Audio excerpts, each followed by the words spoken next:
आपके शरीर में दो भाग हैं, एक मन है और दूसरा आत्मा है। ये दोनों लोग मिलकर किसी कार्य का निर्णय लेते हैं जिसके कारण आप कोई काम करते हैं।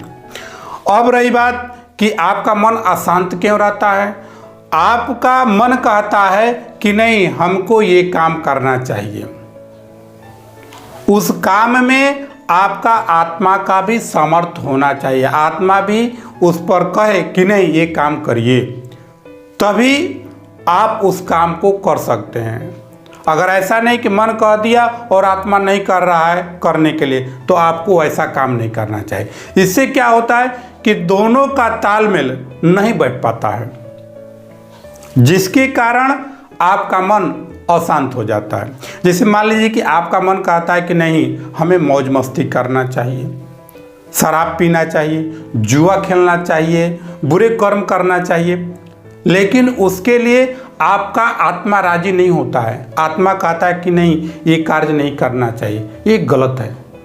तो आपके ऊपर टेंशन आ जाता है क्योंकि दोनों का तालमेल नहीं हुआ, जिसके कारण आपका मन अशांत हो जाता है।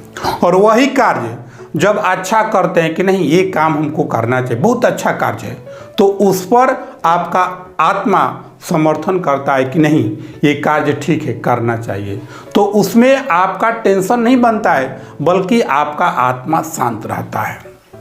जिस प्रकार के आपके घर में दो मेंबर हैं, पति और पत्नी रहते हैं, लेकिन अगर किसी काम का निर्णय लेना होता है कि नहीं आज हमको ये काम करना है, तो उसके लिए आप अपनी पत्नी को कहते हैं कि नहीं ये काम हमको करना है, क्या हमें करना चाहिए। पत्नी से परामर्श लेते हैं। जब पत्नी बोलती है कि नहीं इस काम को करना चाहिए, अच्छा है, जब अच्छा बोल दिया, दोनों मिलकर दोनों के विचार से काम होता है, तो आपके घर में कभी लड़ाई नहीं होता है। लेकिन उसी कार्य को आपका मन कहता है कि नहीं हमको करना चाहिए, अगर आप कहते हैं कि नहीं ये काम हमको करना चाहिए और आपकी पत्नी उस कार्य के विरुद्ध है, तो आपके घर में लड़ाई हो जाता है।